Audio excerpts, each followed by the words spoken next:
Welcome to Drill University in Madison, New Jersey. I'm Tom Oden. The program is Authors, where we talk with an author about a recent book, its content, its critique, and even the craft of authorship. So we have today as our guest Marc Ellis, who has written on a subject that I think our viewers will find somewhat controversial, and I'm delighted to welcome that controversy. It's a subject that some people will sense a kind of emotional engagement in. The subject is a Jewish theology of liberation. We are somewhat familiar with Christian theologies of liberation, but to what degree do those theologies lend themselves to the Jewish context, and how might that translation be made? Marc Ellis teaches at Maryknoll Seminary in Ossining, and so he's had considerable experience, I suppose, in dialogue between Jewish and Christian communities. You say, Marc, that Holocaust theology is somewhat normative for theology today, but you are not sure, you are unsure that this is an adequate norm. Tell me why you have drawn the conclusion that it is normative, and where it needs to be transcended. Well, I think if you look at the patterns beneath the divisions within Judaism, religious and secular, which grew up in the 19th century, for instance, Orthodox Judaism, Conservative Judaism, Reform Judaism, secular, liberal, and radical Jewish life. If you look beneath those divisions today, the underlying patterns of our thought and activity come out of Holocaust theology. That is a theology that is very centered on our experience of suffering, but now also centered on our experience of empowerment. And even those parts of Judaism, Orthodox Judaism, for example, Reform Judaism, secular radical Judaism, which in the beginning opposed parts of that empowerment, are now certainly on board. So Holocaust theology has, in a sense, become the dominant force in our community because it spoke to our community at a very deep level. And it's shared by all aspects of the Jewish community across the board. I think so, yes. Okay, now you're thinking here of Elie Wiesel, Richard Rubinstein, and Emil Fackenheim as some of the spokesmen for that theology. Now, Greenberg has a thesis about the three stages of or phases of Jewish theology. I'd like for you to state that thesis for our viewers and tell us what your critique is. What is its limitation? Greenberg's sense of Jewish history, very general, of course, is that there are three phases: the biblical, the rabbinic, and the Holocaust theology. The biblical is a time where we come together as a people, where we form ourselves as a nation. The question of God participating in that. The rabbinic, starting with the fall of Jerusalem, the sense that we would no longer be a nation in terms of political power, but be dispersed. That God was not speaking directly to us, but now it would be interpreted through the law and through the teaching. And then finally, the Holocaust breaks that apart and brings us to a point where no longer could we afford simply to be dispersed or powerless or relying on others for our survival, but now needed to take our own power into our own hands. So Greenberg, who is a very forceful theologian, speaks, I think, quite directly to our situation as a people. But my question comes, now that that theology has become normative for our community, does it pay attention to the cost of our empowerment? It's focused so much on our suffering. Does it understand who we have become in our empowerment? And therefore we need a critical edge. Not that Holocaust theology was wrong, but that we need to move forward because our situation has changed so radically from being weak and helpless to being powerful and often oppressive. Can any Jew after Auschwitz be a pacifist? I am not a pacifist. But that's not the question. There are Jews who are pacifists. My rabbi is a pacifist. The Jewish people as a whole have never invested tremendous energy in the question of pacifism, although during rabbinic theology we lived as pacifists, essentially. That was rejected. That was rejected during the war, Warsaw Ghetto, for example, and after the war. But I would not say myself that pacifism is a viable option within the Jewish community. But on the other hand, neither is militarism. I want you to help our viewers understand what sort of questions have been raised by people like Earl Shorrock and Roberta Feuerlich to pose an alternative to that orientation that the Perlmutters have spelled out. Now, I realize that I'm throwing a lot of names here, but these are some of the key players that stand behind your argument, and I'd like for our viewers to understand something about that. Okay, their central point is a simple point, and it goes back to the beginnings of our own tradition, including in the rabbinic tradition, and that is that the center of the Jewish people, the essence of our witness, is ethics. And that's very difficult to live out for any people in the world, and especially for our people who's had such a diverse and difficult history. But they are trying to recover something that is being lost, and that is in our empowerment. If we were to lose the ethical command, the ethical center, we might survive, but would we be able to call ourselves Jewish? Now, this, I think, is the central question that faces our people today.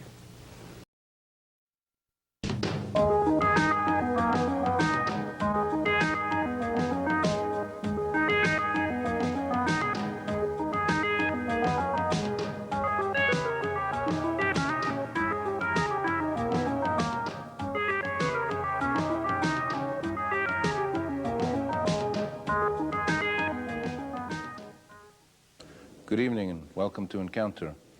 Our guest tonight is Dr. Marc Ellis. He is an American. He is of the Jewish faith. He is a professor of religious studies at the Maryknoll School of Theology, which is a Catholic school of theology in New York State.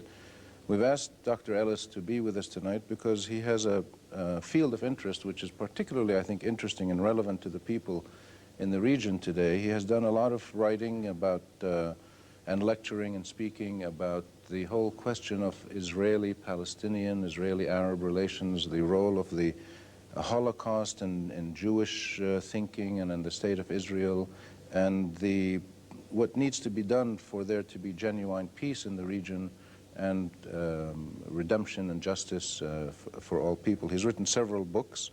Two of his most recent ones are Toward the Jewish Theology of Liberation, and his most recent book, which has just come out, is Beyond Innocence and Redemption, Confronting the Holocaust and Israeli Power.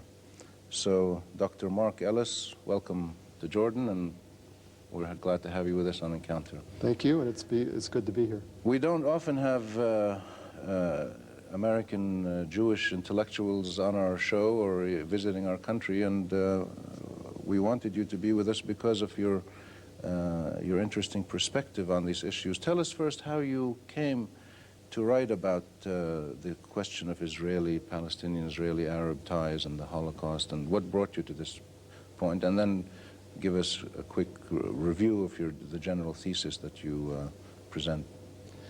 Well, it started a long time ago, actually, when I was a child. I remember my Hebrew school teacher who wanted me to be a Jewish leader and always wanted me to get my hair cut to look appropriate for that role. He had just been to Israel. It was in 1968, right after the '67 war, when many Jews began to go and to be brought there to see what was going on, to affirm the Jewish state. And he came back, and he was telling me how beautiful Israel was, and I didn't know much about it. But I had just read an article in Time magazine about Palestinians, and I didn't know who they were either. I was just a young boy. And so I asked him about these Palestinians, what about them? And I can remember him looking at me and shaking his finger. You don't know anything. You've never been there. And so I wasn't quite sure where it was at that age, but I said to myself, I didn't like that to be told to me, and that I would go one day.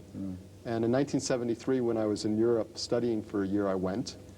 And when I got off the plane in Tel Aviv and then in Jerusalem, I saw that something fundamental was wrong, that people who looked like me were walking around there, and then people who didn't look like me, that is Arabs as I knew them then, Palestinians, were quite different in culture, and it looked like people who looked like me were dominating. That was obvious to you at first sight? It was obvious to me at first sight, and really since then I've tried to understand that situation and its relationship to Jewish history. And as I got older and into the 1980s, I began to feel that it was time for me to speak, to learn more, to speak, and to write. And toward a Jewish Theology of Liberation, the first article I wrote was in '84, and the book was written in '86 and published in May of '87, before the uprising. But I had a sense that there was a moment coming where we had a choice, maybe the last choice. We meaning the Jewish people. To turn in a different direction. And that's when the Intifada came, and I think it did give us that choice. I read Toward a Jewish Theology of Liberation a couple of years ago, and I was very struck by it because it was the first major instance, I think, of a book-length work by a Jewish person who was saying the same thing that we were saying, that if there was going to be justice and peace and a normal life in this region, there had to be, people had to live in honesty and mutual respect, that there could not be two standards of morality, and the Jews could not, the Israelis could not continue telling us about the Holocaust and about the First Temple and the Second Temple and the Romans and the Russians and the Spaniards and all the problems they had historically, and come dump it all in our lap as Arabs and Palestinians and people of this region. So I was struck by that. Give us...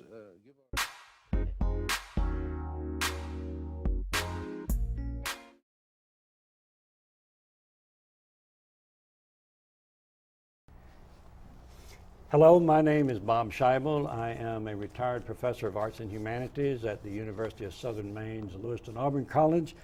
And since retiring, I have become chair of Maine Voices for Palestinian Rights, an organization which is largely engaged in educational outreach to educate the people of Maine about the conflict between Israel and Palestine, and primarily to get the Palestinian perspective out there. We want to see the Palestinians achieve their rights. We are privileged and honored to have as our guest on this program Dr. Marc Ellis. Let me just say a few things about Dr. Ellis before I begin our interview. Dr. Ellis received his BA and his MA degrees, graduating magna cum laude, and was inducted into Phi Beta Kappa in Religion and American Studies at Florida State University. There he studied under the Holocaust theologian Richard Rubinstein.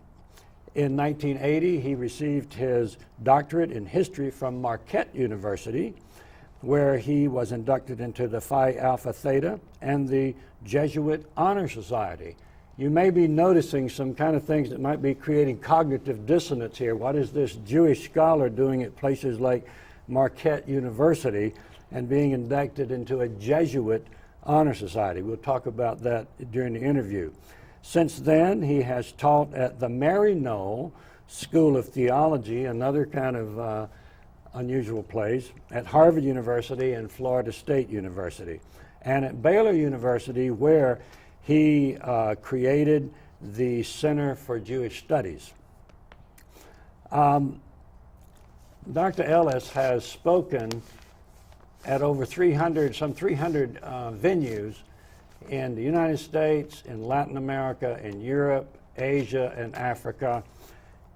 He has spoken, to list just a few specifics, he has spoken at the United Nations in New York and in Vienna, the Truman Institute. He has spoken at Hebrew University, the United States Memorial Holocaust Museum in Washington, D.C., and the John F. Kennedy School of Government in Harvard. Also in Oslo, Norway, at a conference on the 15th anniversary of the Oslo Accords.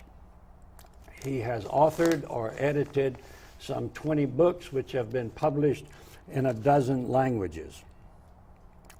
He is very committed to understanding, exploring Jewish identity with particular reference to the Jewish tradition of ethics and morality. I don't think there's much else I need to tell you about this distinguished guest. And so I will begin by asking Dr. Ellis, would you say a little bit about this unusual trajectory of yours, going to Christian colleges, teaching in Christian schools? How did a Jew get so far off mark? Well, it just happened, but through a variety of circumstances and teachers, following a teacher here and there, being asked to teach at a place through different connections. Right. But I think at a deeper level, I was trying to explore as a Jew what Christians were about, and whether they were about what they had been historically in reference to Jews, or if there was going to be a shift. And for some reason, I wanted to know that firsthand. So it was circumstances, a lot of interesting circumstances, but also probably subconsciously, you know, are we safe here? What's our future together? Is it going to be different than the one we had as Jews and Christians beforehand? And somewhere along the way, you worked for the Catholic Worker, you met Dorothy Day. Absolutely, yeah. Well, one of my professors was her biographer. And I became interested in him. Through him, I met her. Yeah. Then I decided, instead of going to graduate school immediately, I wanted to work among the poor and see what that was like. I knew about the Catholic Worker. I went there to live, and then wrote diaries and poetry, which was published as my first book, which is how Mary Knoll found out about me, because a Mary Knoll father read that book and invited me to teach at Mary Knoll. So things happened. So you mentioned that you wanted to kind of come into that community to see, is this safe? What did you learn from it? Was it? Well, I learned that Christianity, of course, is very complicated. Right. I mean, there are different forces. There is an anti-Jewish element to Christian history, for sure. Yeah. But there are many Christians who want to overcome that. Many Christians identify with empire. Many are against it. So I learned a lot about the diversity of the Christian community. Some I'm very comfortable in. Some reminds me of the old. Oh, yeah. You've written a book on toward a Jewish liberation theology. Can you say a little bit about what liberation theology is, and does it connect up with the liberation theology that arose among African Americans here and then among priests in Central and South America? Are those two liberation theologies somehow connected? Well, this is the 25th anniversary of my book, Toward a Jewish Theology of Liberation. So I'm celebrating that, but also commiserating in Portland, Maine, you're celebrating Portland, Maine, that. Yeah, and in my New England tour. CTN. Totally. All right. But, you know, people ask me, did I get that from Christian liberation theology? We were the first liberation theologians. The Exodus, we're just passing through the Passover season. Yeah. And what I decided in dialogue with Christian liberation theology from Latin America and African American liberation theology in North America, I thought, well, what are we doing about our origins as they apply to today? And that's what Toward a Jewish Theology of Liberation is about. What does it mean to be liberated when we have power? Jews have power now. And it's good that we have power. Right. But has that brought about our liberation? And my own view is that when you oppress another people, that cannot be your liberation. So we have a quandary. We don't want to be unempowered like we were, I agree. Right. But if we use our power over against another, are we really free ourselves? Yeah. Well, you know, I noticed, I was at your talk last night at Bates College, and when you there were mentioning about Jews being empowered, we have power today, I noticed that some of the students who turned out later, I discovered to be very conservative Jewish students, were kind of looking at you and sort of shaking their head. Would you say a little bit more about where do you see power of Jews in the United States? Well, first of all, we're an affluent community. We're accepted here. We organize politically for our interest. We have some very powerful lobbying groups.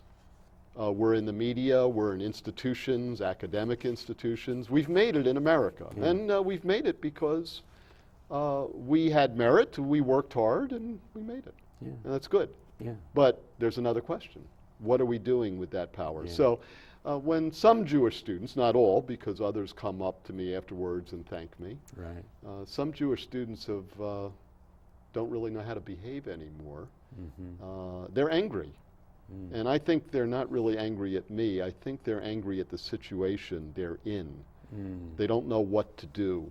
Jews in Israel, enabled by the American Jewish establishment, are doing something wrong. We know that. The Well, students want to feel good about being Jewish, Yeah, of course. Of course. So it's you know, that anger is not about me. It's about their situation. And they have not been given the thinking, the lay of the land, to think through their own identity. So they have a sense of their identity as Jews as good and innocent. Somebody says, well, we're not only that. What do you do with it? Yeah, yeah. You know, I know that you heard you mention in your talk about the Holocaust, and you were saying, I want to talk to you about how the Holocaust is used, and then I think that ties in with something you've written about called Holocaust theology. Would you talk a little bit about this? Well, Holocaust theology started in the 1960s. Under Richard Rubenstein was one of your professors. one of my professors, and one of the first Holocaust theologians. It basically, that group, including Elie Wiesel, named the Holocaust. Oh. Because we knew about what had happened, but it hadn't been named. It hadn't actually been No, named. it That hadn't word, been the named. Holocaust, was not out there the way it is. Not the way it is now, Yeah, right. yeah. And so the naming of it sort of crystallized what happened to us. And a consciousness grew up around that. Some very important thoughts about God, very difficult thoughts, and about humanity, about modern technology. But also it emphasized the weakness of Jews in what happened to us, and the need for our power, especially in Israel.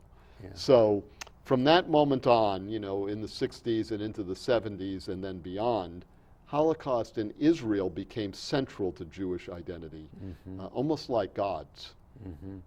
And very difficult to then think about the Holocaust differently or think about Israel differently. Because when you have a sort of a sacred dimension, it's hard to criticize and analyze. But in a sense, we need to, so that the theme of Holocaust in Israel doesn't dominate us to a point where we can no longer think about our future. I think that's where, I think I read in one of your books where you talked about the Holocaust has become not just a thing of the past, but we're increasingly making it a thing of the future, because we're tying it to our future. Yeah, and the fear. In Holocaust theology, there's this fear. If you step out of this line of thinking, if you criticize Israel, you might be intentionally or unintentionally creating the context for another Holocaust. Well, that's the new anti-Semitism that you've spoken of? You Well, said there's a new anti-Semitism. The new today. anti-Semitism is not so much what an individual thinks about a Jew, Right. but organizations and nations, even the United Nations, having views of Israel which the Jewish community finds offensive. So as the world has discovered the Palestinian cause, many in the elite of the Jewish community find those who speak about it anti-Semitic. I see.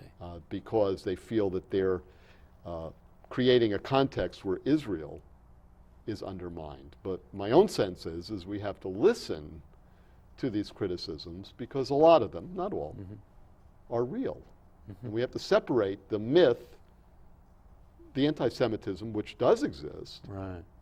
and the reality of what we're doing when we have power. We have to make a separation. It's very hard for Jews to do this. Okay. Now, there's also a Christian Holocaust theology. Of course. And as I understand it, but I really want you to talk about it, it's part of what we call today interfaith dialogue. And is there a sense in which this dialogue has become an obstacle to justice there? Is that? Yes, very much so. The dialogue was very important, of course. After the Holocaust, many Christians said, you know, we've got to get a new theology, especially in relation to Jews, because look what happened.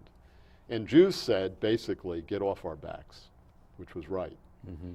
And we'll define ourselves. You're not going to define us anymore. And Israel is central to that definition. And Christians, liberal Christians, by the way, said that for us to repent of anti-Semitism, we have to support Israel. Ah.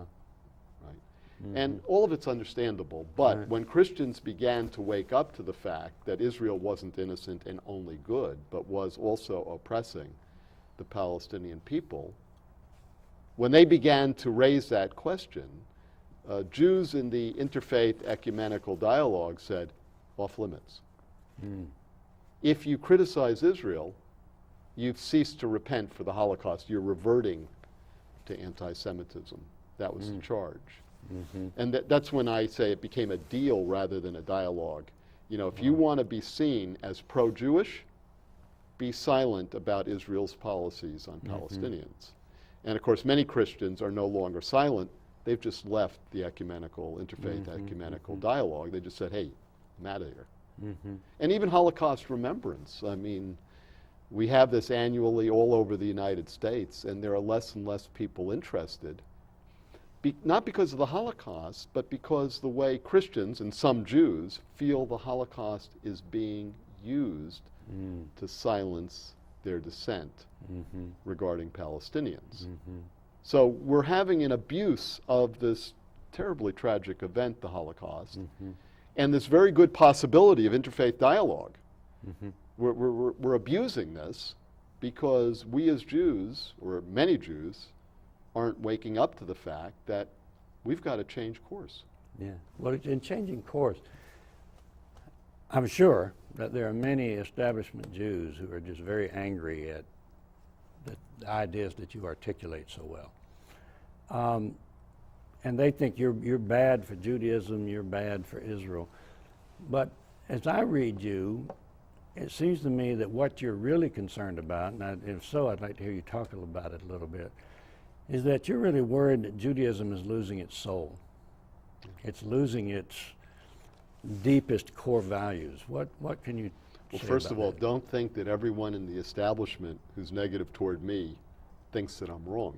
Oh, okay. Yeah, you get a lot of people behind the scenes saying, I understand what you're saying.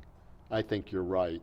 I'm not going to say it. Yeah. You keep saying it. It's like I remember my father as a Southern Baptist minister back in the 60s when I used to say to him, Dad, why don't you in your church say something about this? And my mother cut right in. I remember at the dinner, she said, Bobby, if your dad were to do that, he'd lose his job tomorrow. Right. Well, that's And very there's true in the Jewish community, but of course it's cowardly, isn't it? Yeah. To ask somebody else to speak for you. Yeah. Yeah. So, you know, that's not helping us, and it's not helping Jewish youth. Because Jewish youth have to hear this side of the story. They can hear all sides, but they have to hear this side. Otherwise, they're developing their identity on a false basis. Okay. So yes, I am arguing that the prophetic is the center of Jewish life. We're losing that. But these Jews of conscience that I'm talking about and writing about, they're carrying that. They're carrying it. They're carrying that. And they're Jews of conscience, and that those core values are the concern for justice, the concern for the vulnerable, for the Totally. despised. Yeah, I mean, that's the prophetic call. Yeah. And, you know, the prophets come within the people Israel. Yeah. In the Bible, the prophets are not criticizing the Canaanites or whatever, right? Right. They're criticizing Israel. Right. So we've had this forever, and it's our great gift to the world, yeah. the prophetic. Right. And of course, many Jews have never wanted to hear the prophetic either, Yeah. because it's difficult, right? Just like many Christians don't Of really want to hear the real message of Christ. Of course, because who can live that way? Yeah. It's that prophetic that makes me such a great admirer of Judaism. I do this work. Some people think I'm anti-Semitic, but I'm such an admirer of Judaism, and it's mainly that part. Now, we've got only about 4 minutes left. President Obama just went to Israel and Palestine, though I think he didn't say I'm going to Palestine. exactly. He said I'm going to Israel. Oh, yeah. What's your take on his trip? Well, I have to say I'm a big supporter of President Obama, but his performance in Israel and Palestine was pathetic. In what way? Because a lot of people are thinking, hey, he went before the students and he told them we've got to have a separate Palestinian state, and it's wrong for settlers to attack them. Yeah, Is but it this? the context, if you look at his narrative, America's innocent, Israel's innocent, America has a destiny, America's exceptional, Israel has a destiny, Israel's exceptional, Palestinians have a need. Palestinians don't have a history, they're not exceptional, they have a need. And the Nakba is not even mentioned. The Nakba is not mentioned. Which, for our viewing audience who may not know, that's Arabic for the catastrophe, and they're talking about when they were expelled from their homes at the founding Not only of Israel. does he not mention that part of Palestinian history, he doesn't mention it in relation to the creation of the State of Israel. Yeah, right, right. So it's a completely unbalanced. He thought he's really laying it out there. Yes. But if you look at his talk, it's really sad that an African American is identifying with a triumphant history and a colonial history of Israel, which we have in the United States too, Right, right. and placing those who suffered from it in a very secondary and dependent position. So, like President Obama, but he basically declared himself in his first year of his second term a lame duck on the Middle East question. He said to the world, he's not doing anything. Yeah. Didn't say that literally, but if you read between the lines and what he did not say, that's really what he's saying. And where he went and what he said and what Okay. he's going to do. Okay. I think we have 1 minute left. I want to thank you for coming to Maine, for coming to this interview. I want your audience to know, I want to hold up a few books. This was one of his early books, Unholy Alliance, Religion and Atrocity in Our Time. This one is called Judaism Does Not Equal Israel. And this one is a kind of memoir, Practicing Exile, The Religious Odyssey of an American Jew. And that's only 3 of many books, but you can find them, I'm sure if you go to Amazon.com and Google, or just Google Dr. Marc Ellis, that's M-A-R-C, Ellis, you'll find them. Thank you for coming, Dr. Ellis. Well, thank you.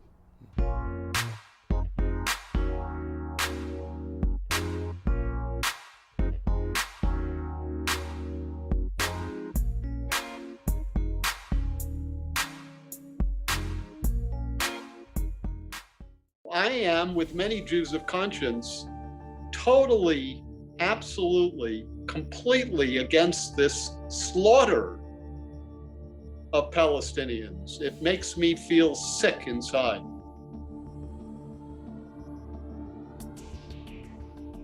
It isn't the kind of Jewishness or Judaism that I was raised in, and I think it's bringing to an end part of our own history, what I call the end of ethical Jewish history. I mean, it's beyond imagining. What Jews believe, Jews can believe. Jews cannot act unjustly toward others. So I want to keep my eye on the ball. It's not what Jews in Tel Aviv believe, it's what they do. And what they're doing and what we're doing is unjust, wrong. You are stealing my house. And if I don't steal it, someone else is going to steal it. It's terrible, it's tragic, it's absurd. It doesn't help Jewish security, and it's murdering innocent people in a way that when I was growing up was not even imaginable to me, especially after the Holocaust, which justifies so much of the state of Israel. And then we turn our empowerment, our own security, into disempowerment and insecurity for others. It's a kind of a turning within Jewish life that is remarkable for its inability to understand our own lessons that we've learned from history.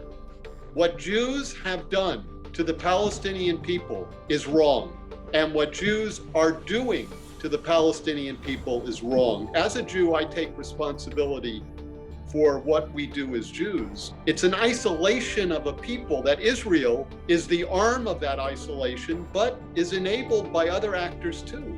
We've embarked on an enterprise, a state-sponsored exercise that is also enabled by Jewish groups and dissented from by Jewish groups, but the power is too much. Then there's the collusion of other governments, including the United States, but also in the Arab world, against Palestinians. So it's including Egypt.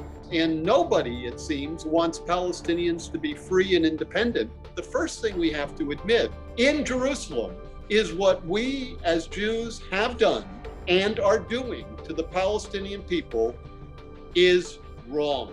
Simple. Don't make it complex. If we can come to a solution where Palestinians are protected and Jews are protected, then we can begin to build bridges to move toward a new level where the violation of a Jew or a Palestinian is a violation of the other. This is what I call revolutionary forgiveness with justice at the center. So we all need protection, but why not protect each other?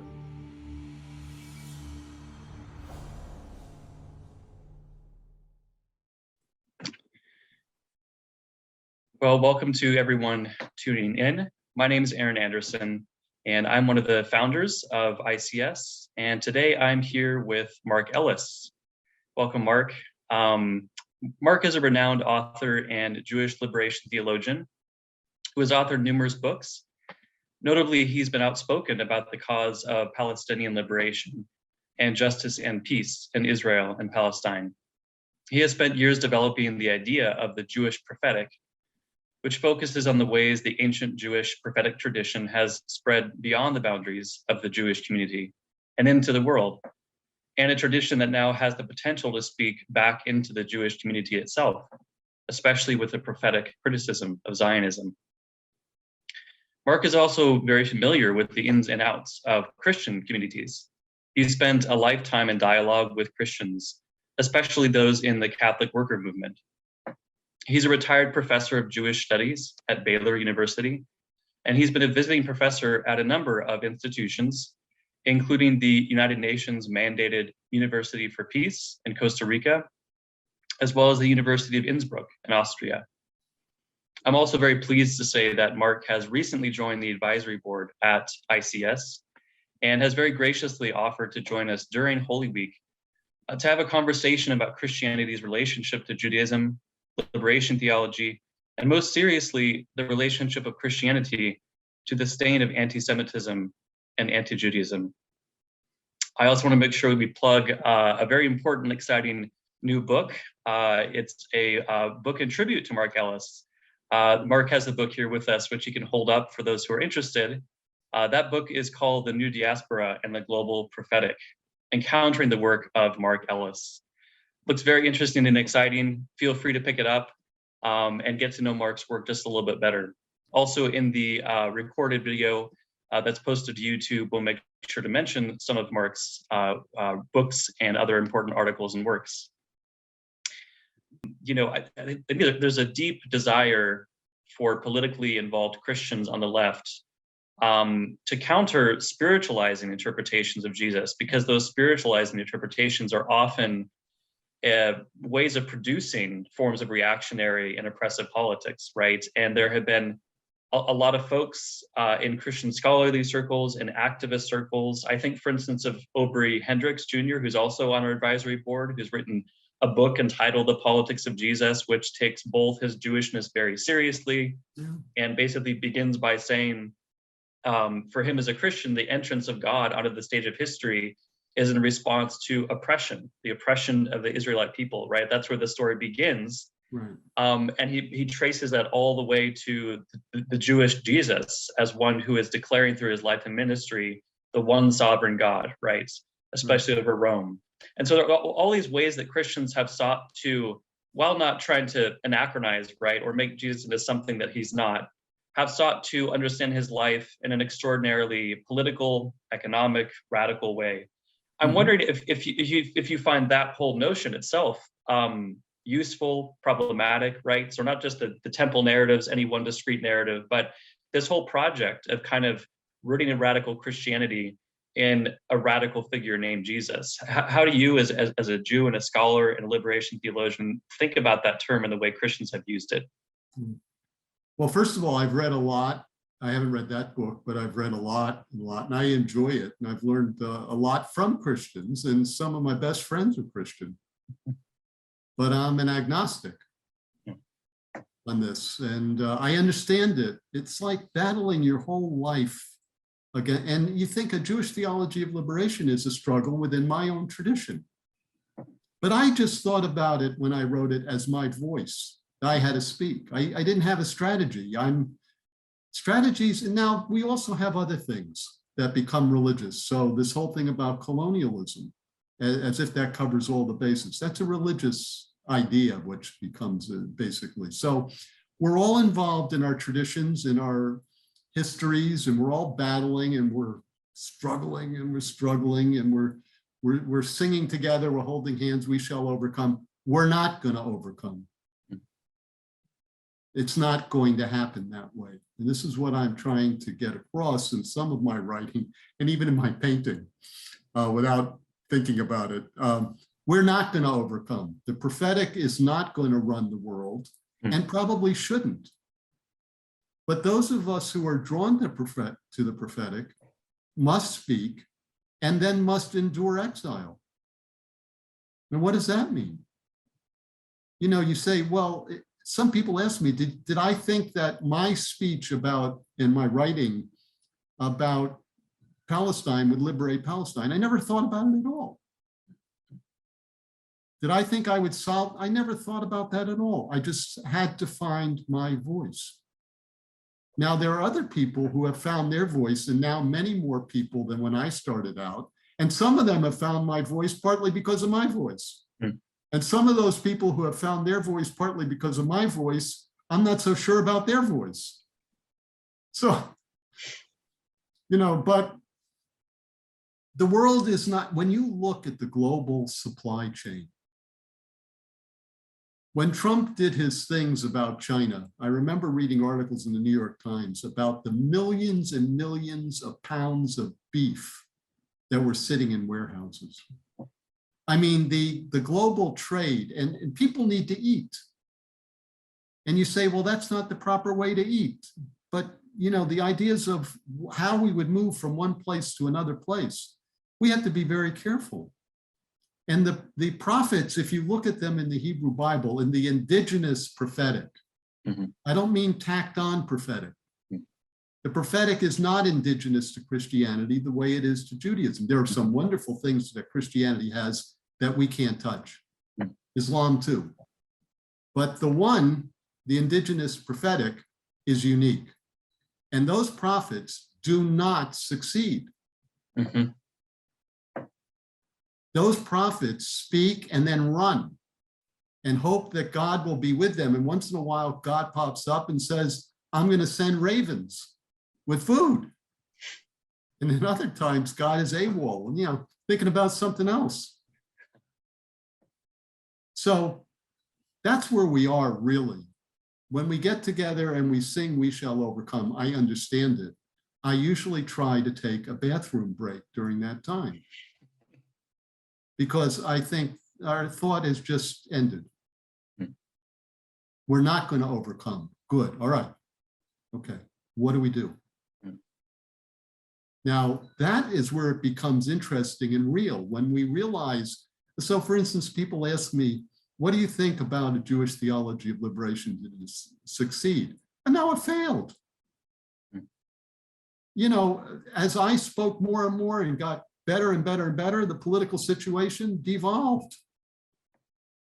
You think that there's a bottom that it can reach in Israel-Palestine, and then there's a new bottom and a new bottom. That doesn't mean there can't be change for good.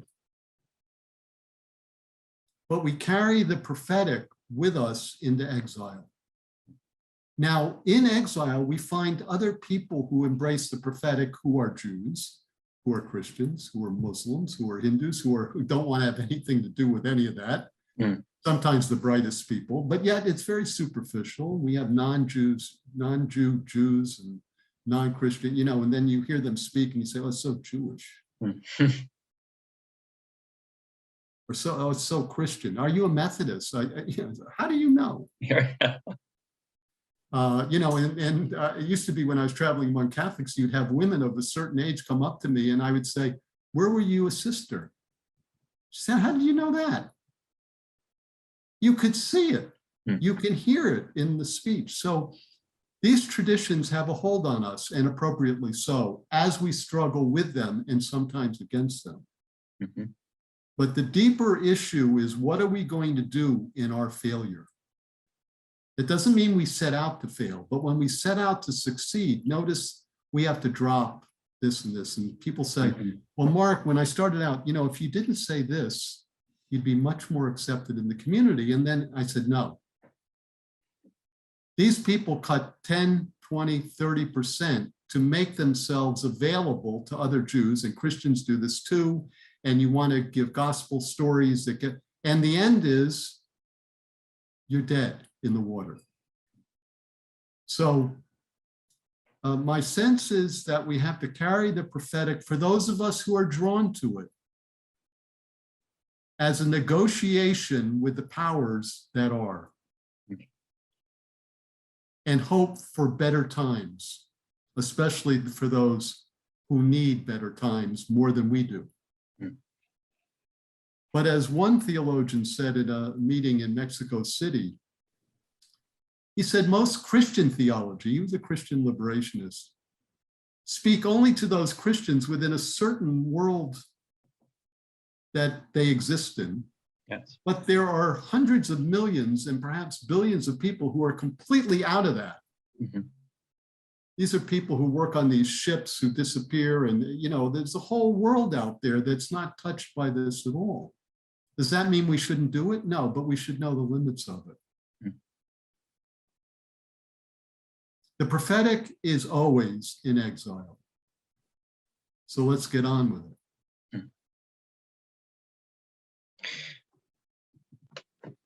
Very helpful, Mark. I really appreciate you speaking into our situation during Holy Week. I think this has given people who have tuned in much to think about, much to reflect on. I want to thank you for joining us.